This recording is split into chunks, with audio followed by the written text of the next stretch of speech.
자기 처소에 누우니라. 같이 읽겠습니다. 여호와께서 임하여 서서 전과 같이 사무엘아 사무엘아 부르시는지라.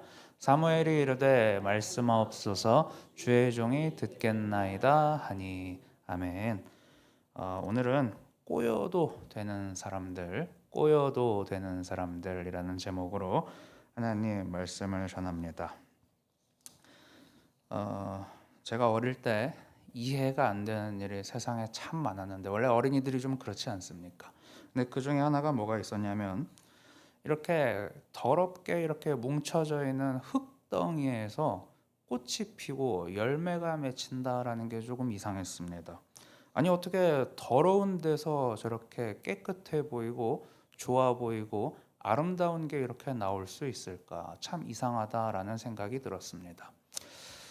저희 큰아버지 댁이 시골이어서 가끔 명절이면 이제 시골에 내려가곤 했는데, 거기 밭에 보면 큰아버지께서 하시는 일은 이렇게 동물 똥을 모아다가 삭혀가지고 이제 뿌리시는 그런 것들을 이제 봤습니다. 뭐 시켜서 좀 하고 그랬는데, 거기 보면 아니 어떻게 이렇게 냄새나고 썩고 더러운 것을 이렇게 흙에 뿌리실까? 그리고 그 다음에 결과물은 더 이상했습니다. 거기서 뭐가 자라납니다. 썩은 걸 뿌리고 더러운 걸 뿌리는데, 거기서 이렇게 싹이 예쁘게 튀고 또 지나니까 열매하고 꽃이, 혹은 이렇게 뭐 감자면 감자, 고구마면 고구마, 이런 것들이 맺히는 것을 보고 참 신기하다. 어떻게 이렇게 더러운 데서 저렇게 좋은 것들이 나오나 하는 생각이 들었습니다. 오늘 사무엘 이야기도 조금 비슷합니다. 지난번에 사무엘상 1장에서 한나 이야기를 했었습니다. 하나님을 잘 의지한 믿음의 여인인 것은 맞지만, 그 믿음이 특출나서 그가 남보다 더 선한 사람이어서, 혹은 그가 하나님의 뜻과 계획을 헤아린 사람이라서 하나님이 그에게 사무엘과 같이 대단한 자녀를 준 것은 아니다라고 말씀드렸었습니다. 한나가 하나님 앞에 구슬프게 기도했던 그 구절을 찾아보면 하나님의 영광을 바라고 하는 기도는 아니었습니다. 남편이 아무리 좋은 것을 많이 갖다 주고 자기를 사랑해줘도 채워지지 않는 수치스러운 것, 결핍된 것, 괴로움이 한나에게 있었기 때문에 한나가 그렇게 구슬프게 하나님께 간절히 기도했던 것을 확인하게 됩니다. 모두에게 있지만 나에게 없는 것, 꼭 있어야 하지만 나에게 없는 것, 그것이 한나를 아주 미치게 만들었던 것이었죠. 그것은 그에게 족보를 이어갈 자식이 없다는 사실이었습니다. 옛날엔 더 그랬잖아요. 심지어 지금부터 몇천 년 전 이야기입니다. 족보가 너무나 중요했는데, 우리가 성경을 보면서도 알듯이 이스라엘은 족보가 중요합니다. 누구 혈통이냐가 아주 중요합니다. 그래서 선민의식이 아직도 남아있죠. 그런데 그 족보를 이어갈 수 없는 채로 누군가의 아내로 이렇게 남아있다라는 사실이 한나를 참 수치스럽게 했고, 그것을 가지고 놀리는 브닌나라고 하는 여인이 너무나 미웠을 것입니다. 남편은 자신을 사랑해 주었지만 우리 남편, 이렇게 그때 이야기했듯이 좀 띠란 사람입니다. 이렇게 조금 브닌나가 한나를 더 미워할 만한 일들을 사서 합니다. 이렇게 몰래 주면 좋은데, 브닌나 있는데 브닌나 자식들도 다 보는데 한나에게만 좋은 것들을 이렇게 막 많이 챙겨줍니다. 한나를 도와주는 게 아니라 한나를 더 힘들게 만드는 그런 남편의 모양으로 나옵니다. 여러 모양으로 그래서 한나가 참 힘들었습니다. 그런데 이런 모양이 이 엘가나 한나 가정에만 나타난 것은 아니었죠. 우리가 믿음의 조상이라고 알고 있는 그 사람들 있지 않습니까? 아브라함이라고 하고 이삭이라고 하고 야곱이라고 하는 사람들. 믿음의 조상이라는 타이틀은 이렇게 달고 있지만 그 집안 이야기들을 성경에서 찾아보면 그만한 콩가루 집안이 없다라는 걸 알 수 있습니다. 등장인물만 조금 바뀌고 오늘 한나의 때에 이르러서도 그 가정 안에 미움과 결핍과 갈등이 가득 차 있다라는 것을 확인하게 됩니다. 다 하나님 믿는 사람들 이야기입니다. 그런데도 가정이 그 모양, 이렇게 슬픈 이렇게 모양을 하게 됩니다. 그래서 나아간 한나의 그 아픈 기도에 대해서 하나님께서 네가 내 뜻도 내 계획도 모르는 채로 기도하니, 너를 위한 기도를 하니 내가 그 기도를 외면하겠다라고 하셨나요? 그렇지 않고 하나님은 한나의 아픈 기도를 들어주셨습니다. 그래서 주신 것이 그 대단한 사사요 선지자였던 사무엘이었던 것입니다. 아니 이렇게까지 좋은 아기를 바란 건 아니었는데 하나님께서 조금 과하게 응답하신 것만 같아 보이기도 합니다. 자, 그런데 그 사무엘은 어떤 사람인가 한번 생각해 보면 기독교계의 엄친아라고 말할 수가 있습니다. 우리 사사들 앞에 이렇게 한번 생각해 보면 그 살아가는 그 생애가 길게 기록되어 있는 사사치고 좋아 보이는 사사가 잘 없습니다. 짧게 기록되고 넘어가야 조금 좋게 보이는 거고 이렇게 조명을 성경이 자세하게 해주면 해줄수록 사사들의 부끄러운 부분, 신앙인답지 못한 부분들이 너무나 많이 있는 것을 보게 됩니다. 그러나 이 사무엘은 잘못한 거, 하나님 앞에 이렇게 순종하지 못하는 거, 이런 게 이렇게 성경에 잘 나타나지 않는 대단한 사람입니다. 오늘 우리가 함께 읽은 말씀만 봐도 어릴 때부터 떡잎이 좀 남다른 사람이라고 말할 수가 있습니다. 사사치고 멀쩡한 사람이 얼마 없는데 상당히 괜찮은 사사였던 거지요. 어, 우리 그 사사들의 시대를 잠깐 생각해 보면 사사기의 중간중간에 그리고 사사기의 마지막에는 이렇게 적혀 있습니다. 사사기 21장 25절을 잠깐 보시면 우리 한 목소리로 한번 읽어보겠습니다. 시작. 그때 이스라엘에 왕이 없으므로 사람이 각기 자기의 소견에 옳은 대로 행하였더라. 하나님께서 마지막에 주신 성적표가 이렇습니다.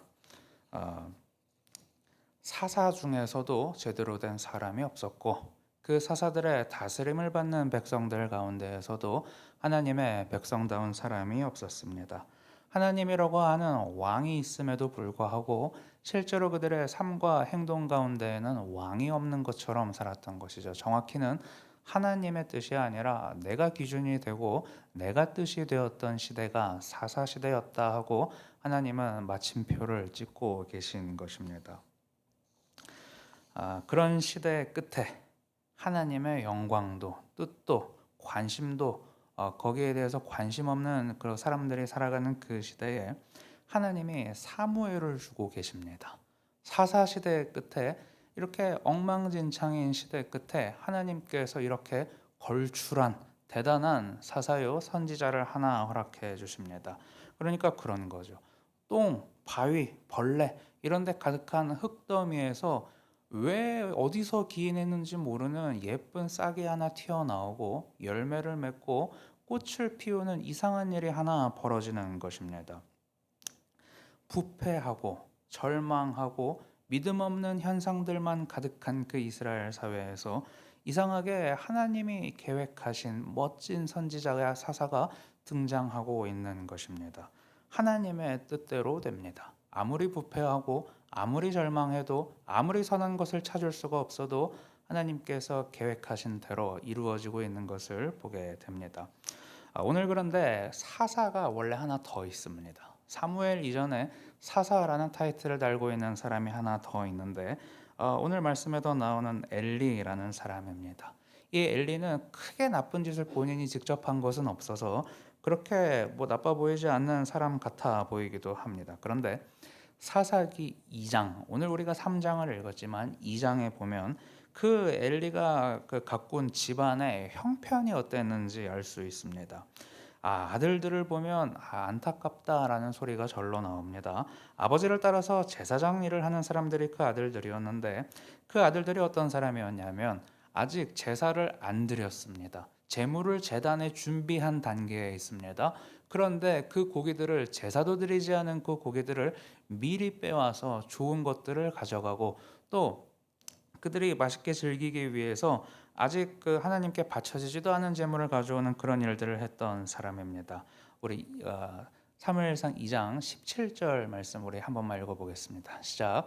이 소년들의 죄가 여호와 앞에 심히 크면 그들이 여호와의 제사를 멸시함이었더라. 자, 이 소년들은 아버지가 사사이지만 본인들이 제사장의 타이틀을 가지고 있지만 하나님 알기를 너무 우습게 알았습니다. 그런데 사사기에서 또 계속 말하듯이 저들만 그런 게 아니라 이스라엘 백성의 너무나 많은 사람들이 대부분이 심지어 제사장 가문에 이르기까지 저렇게 살았다라는 이야기를 하고 있는 것입니다. 저 아들들은 너무 나쁜 짓까지도 하는데 어떤 일이냐면 이렇게 성전에서 수종드는 여인들과 동침하는 일까지도 했다라고 성경에 기록되어 있습니다.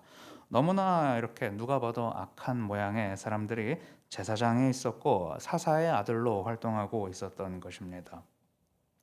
저런 시대였다면, 저런 상황이었다면 하나님께 대해서 아무 열심이 없는 사람이 더 좋습니다.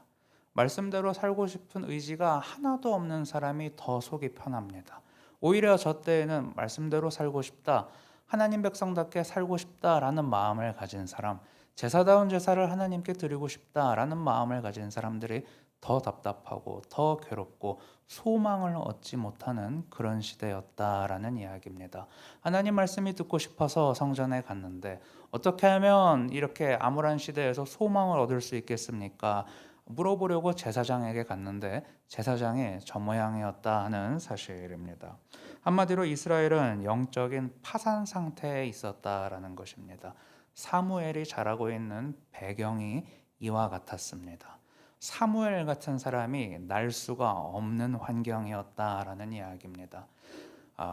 아무리 한나의 믿음이 좋았다라고 하더라도 성경에 보면 1년에 한나가 사무엘을 볼 수 있는 기회는 몇 번 없었습니다.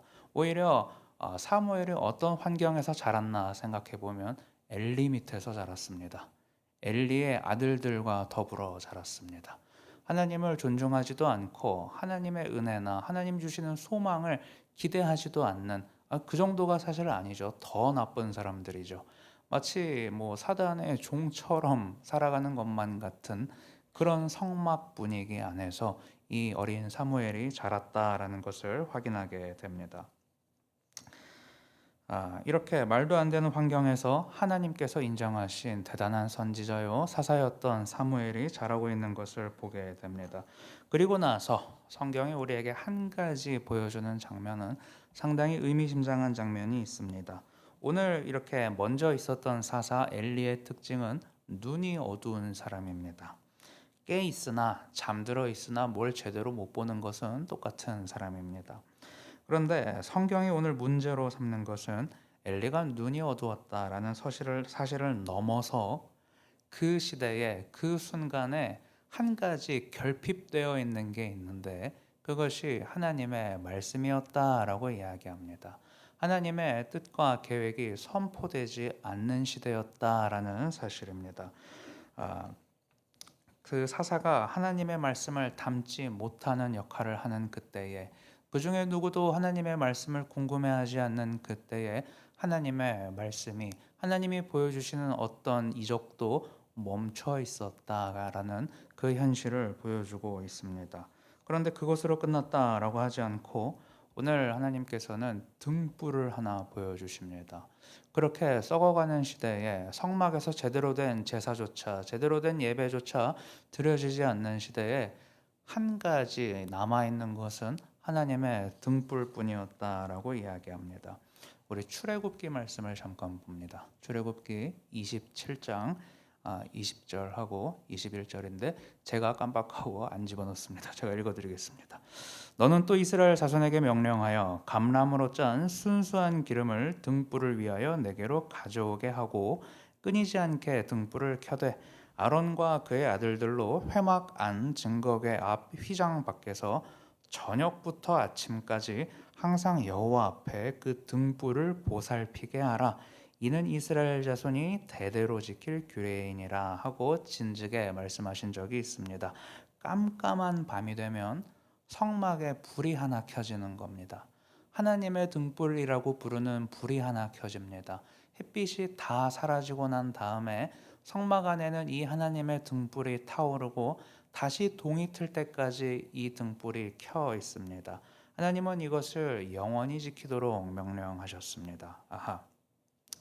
그런데 오늘 성경은 이 다 망해버린 것만 같은 이 사무엘의 때에도 그 등불만큼은 남아 있었다라고 이야기하고 계십니다. 특별한 기적도 없고 말씀 선포도 제대로 되는 것이 없는데 다만 하나님의 등불은 켜져 있었다라고 말합니다. 어떻게 이 등불이 켜져 있었을까요? 모두가 제사를 우습게 여기고 성막을 우습게 여기고 하나님의 뜻과 말씀을 궁금해하지 않는 그때에 어떻게 이 등불만큼은 남아 있었을까요? 사무엘이 성전에서 너무 어리고 순수하고 성실해서 이렇게 누가 안 시켜도 매번 그 등불을 잘 돌봐서, 혹은 이 엘리 제사장이 내가 아무것도 하는 게 없지만 이거라도 좀 잘 해야겠다 해서 등불만큼은 조금 잘 관리를 했을까요? 성경에 그런 기록이 없죠. 누가 관리를 성실하게 잘해서, 누가 믿음이 좋아서 그 등불이 붙어 있었다라고 말하는 구절이 없습니다. 다만 하나님께서 그 등불이 켜져 있도록 하셨구나라는 것만 우리가 확신할 수 있을 뿐입니다. 너무나 어두운 시대에 남아있는 것은 하나님의 등불뿐이었다. 하나님의 말씀이 희귀했던 그때에 한 가지만이 남아있었다라는 걸 알 수 있습니다. 오늘 말씀에 보면 이제 하이라이트 사건은 이거죠. 갑자기 멈췄던 하나님의 음성이 선포됩니다. 사무엘하고 이렇게 부르는 하나님의 음성이 또렷하게 이렇게 사무엘의 귀에 들리는 일이 일어납니다. 어린 사무엘이 놀라서 엘리에게 가지요. 나를 부를 수 있는 사람은 여기 엘리 제사장밖에 없는데 저를 부르셨습니까? 그러니까 아니다. 가 자라 그럽니다. 그 일이 3번 반복됩니다. 왜 그런지 알 수 없지만 엘리에게 아직 하나님의 사사로서의 감이 조금 남아 있었는지도 모르겠습니다. 엘리가 뭔가 이상하다는 것을 깨닫기 시작합니다. 사무엘, 내가 보니까 너를 부른 건 하나님이신 것 같다라고 이야기합니다. 그리고 그 하나님께 응답하라라고 이야기해 줍니다. 우리가 함께 읽은 그 마지막 구절, 3장 10절부터 그 이하에 있는 말씀을 보면 하나님이 그동안 멈추셨던 말씀을 마치 본물 터지듯이 길게 이야기하시는 장면이 이어집니다. 어린 사무엘에게 아무에게도 하지 않았던 하나님의 말씀을 길게 하십니다. 그것은 가장 먼저는 엘리 집안의 심판이었습니다. 하나님이 주신 오랜 기회 동안에도 돌아서지 않았던 그 가정에 대한 심판이었습니다. 다시 말하면 오늘 하나님은 어린 사무엘을 통해서 그동안 멈춰있던 말씀을 다시 주십니다. 이렇게 썩고 고여있던 시대에게 새롭게 하나님께서 새 시대를 열고 계신 것을 보여주고 계십니다. 하나님께 응답할 생각이 없는 사람들에게 하나님은 그 말씀을 끊어버리셨는데, 이 어린 사무엘에게, 민감하게 하나님 말씀에 반응하는 그 사무엘에게 하나님은 다시 하나님께서 말씀을 시작하고 계십니다. 이 하나님의 말씀에 민감한 사람을 통하여서 다시 하나님의 뜻과 계획이 이어지게 하고 계십니다. 녹이 슬고 멈춰있던 톱니바퀴가 흘러갈 때는 윤활유가 필요하죠. 오늘 그 역할을 하나님께서 사무엘을 통해서 하고 계십니다. 성경은 하나님의 등불이 여전했다라고 이야기하신 것은 하나님의 말씀도 이적도 없어서 하나님 안 계신 것 같고 하나님이 백성을 버리시거나 떠난 것 같았지만 아니다라는 이야기를 우리에게 하고 계신 것입니다. 다만 하나님을 왕으로 인정하지 않는 사람들에게 말씀을 끊으셨다라는 것을 우리에게 보여주고 계실 뿐입니다. 하나님은 이제 멈춰있던 하나님의 뜻과 계획을 다시 그 백성들에게 선포하시는 일을 시작하십니다. 원래 한번 생각해 보면 그렇죠.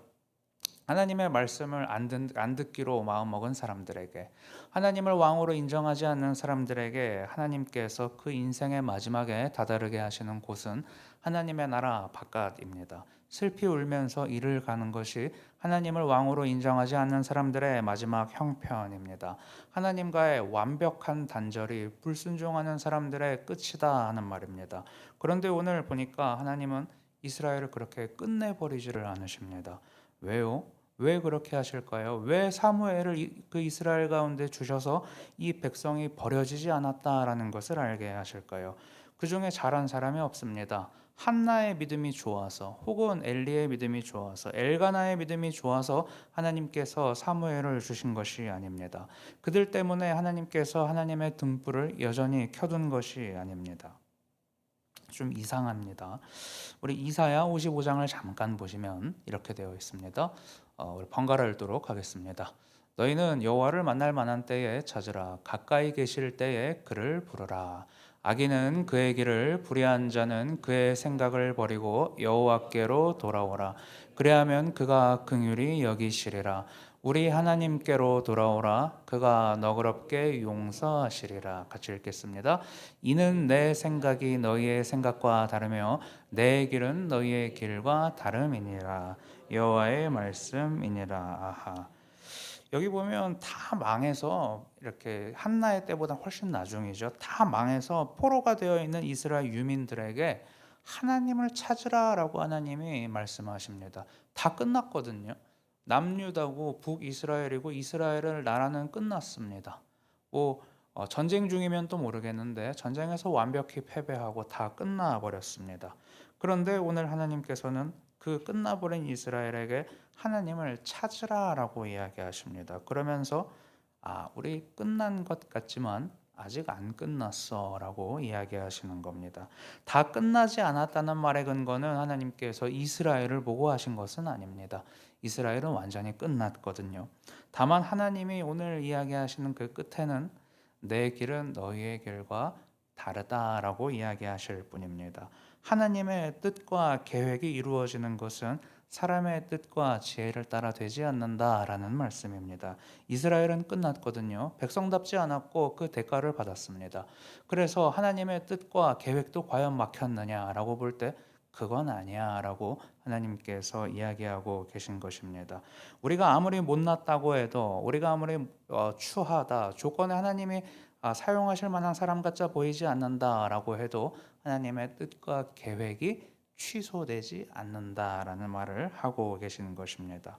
사실 포로로 끌려간 사람들이 인간적으로 할 수 있는 일은 하나도 없지요. 아니면 한나처럼 족보를 이어갈 수 없는, 임신할 수 없는 몸을 가진 여인이 족보를 이어간다라는 것은 가능하지 않은 일입니다.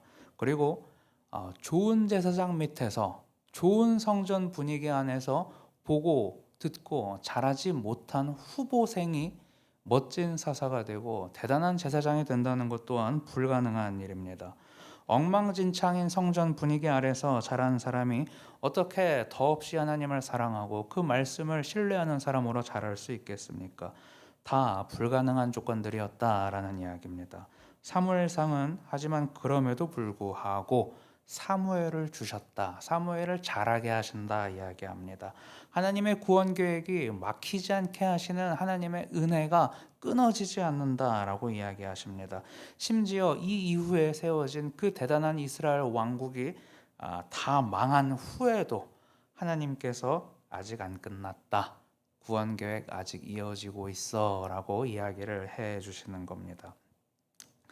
하나님은 믿음을 주셔서 죄인이 하나님의 백성이 되게 할 뿐 아니라 그 백성의 마음이 하나님 백성답게 변해가도록, 그래서 하나님을 마침내 왕으로 참되게 인정하고 살아가는 삶이 되도록 하나님은 일을 멈추지 않으십니다. 그래서 마침내는 하나님의 은혜를 입고 그분을 왕으로 깨닫고 왕으로 섬기는 인생이 백성 가운데 나타나게 만드십니다. 그래서 하나님이 살아계시다, 하나님의 뜻과 계획이 인간적인 조건에 매이지 않고 이루어진다라는 것을 증명하시는 하나님이십니다. 한마디로 하나님은 그 백성의 삶을 통하여서 하나님의 뜻과 계획을 이루시는데 그 조건이 처참해도 하나님께서 결국은 이루고 마신다라는 사실입니다. 우리 믿음이 연약해도 하나님께서 품으신 뜻과 계획이 꺾이거나 취소되지 않는다라는 그런 사실입니다. 그래서 하나님은 이 이스라엘을 통하여서 하나님의 뜻과 계획을 드러내시는데 계속 가르치시는 거죠. 너희 뜻대로 산 결과가 어떤지 한번 보라. 하나님의 뜻을 따라서 사는 인생으로 돌아오라 라고 계속 설득하고 계십니다. 여전히 그 등불이 켜 있는 것을 보게 하시면서 너희 뜻대로 사는 그 결과에서 너희를 기다리는 하나님께로 돌아오라 라고 이야기하고 계신 것입니다. 어려운 가운데 하나님의 뜻대로 살고자 하는 사람들에게 한 가지 발견되는 것이 있습니다. 그것은 그들이 자기의 조건이나 자기의 상태에 소망을 두지 않는다라는 사실입니다. 사무엘은 그가 자랐던 환경에 소망을 두는 게 아니라 하나님의 말씀에 소망을 두고 반응하는 사람이었습니다. 그런 사람이 소망이 있습니다. 그런 사람만이 하나님의 뜻대로 앞으로 나아가고자 마음을 먹습니다. 아, 그 오늘 그 한 가지 더 이렇게 말씀드리려고 했던 것은 오늘 그 사무엘과 그 반대편에 나와 있는 것은 엘리의 아들들입니다. 너무나 못된 사람들이어서 더 할 이야기가 없을 만큼 나쁜데 오늘 이 이야기를 보면서 나는 엘리의 아들들처럼은 하면 안 되겠다. 저렇게까지 나쁜 짓은 하면 안 되겠다라는 게 하나님 백성의 목표가 아니라는 사실입니다. 하나님 백성의 목표는 사무엘과 같이 하나님 말씀에 응답하는 사람입니다. 하나님 말씀에 반응하는 사람이고 그 뜻대로 살고자 하는 것이 하나님을 신뢰하는 사람의 목표입니다. 엘리의 아들이 아니라 사무엘처럼 나아가는 것이 하나님이 우리에게 주시는 방향이라 하는 이야기입니다. 날카로움과 절망의 시대, 비판과 우울의 시대, 사랑과 정의가 다 사라진 것만 같은 그 시대에서 하나님을 왕으로 섬기는 한 사람을 통해서 하나님은 여전히 자기 계획을 이루어가는 것을 보게 하십니다. 기독교는 이렇게 참 이상한 점이 많은데 그 중에 하나는 하나님이 이 기독교인들에게 그리스도인들에게 은혜를 주실 때 민주적으로 주시지는 않는다라는 사실입니다. 하나님은 공평하게 주시는 것만도 아니고 또 이렇게 어떤 그룹을 이렇게 하나님께서 동시다발적으로 이렇게 은혜를 주시는 것만도 아니고 이상하게 세상에서는 별로 좋아하지 않는 모양이죠. 한 사람을 하나님께서 감동시키셔서 은혜를 주시기 시작하는 경우가 성경에 너무나 많이 있는 것을 보게 됩니다. 한 사람이 중요하다라는 것을 보여줍니다. 이 사람은 참 탁월한 사람이어야 하는데 그 탁월함은 우리가 아는 기준에 의해서 탁월하다라고 인정받는 사람이 아닙니다.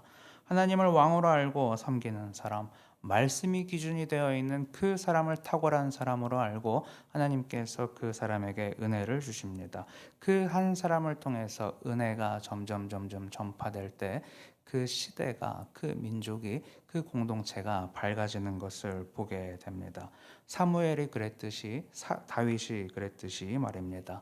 그들의 형편은 꼬일 대로 꼬였지만 그들이 하나님의 살아계심을 의지하고 그 말씀대로 살아갈 때는 마치 그들의 꼬여있는 형편과 마음과 상황이 다 무시되는 것처럼 하나님의 은혜가 드러나게 됩니다. 예전에 제가 섬겼던 교회에 어느 한 권사님이 계셨습니다. 이 권사님을 제가 잘 알기 전에는 겉으로 볼 때 굉장히 밝은 분이라고 생각했습니다. 무엇을 할 때도 좀 적극적으로 하셨고 밝은 분이셨고 이렇게 험악해지는 분위기에는 항상 이렇게 부드러운 역할을 해주셨던 좋은 분이셨는데 나중에 제가 그분의 사정을 알게 되고 이렇게 참 부끄러움을 느꼈던 일이 있습니다. 손자를 키우시는 분이었는데 손자를 둘 키우셨습니다.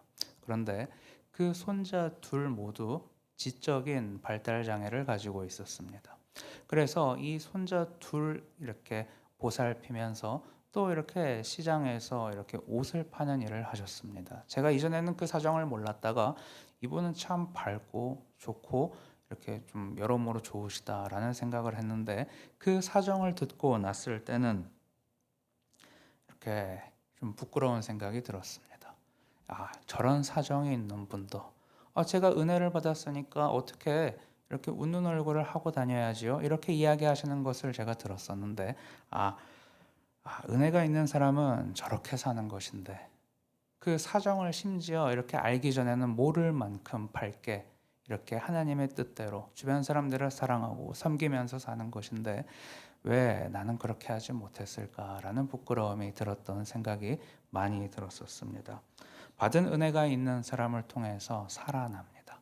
하나님을 왕처럼 섬기는 사람을 통해서 살아납니다. 하나님께서 그 사람에게 하나님의 뜻과 계획을 주십니다. 우리 그것을 같이 기대했으면 좋겠습니다. 하나님, 은혜를 주십시오. 하나님, 그 뜻과 계획을 허락하여 주옵소서.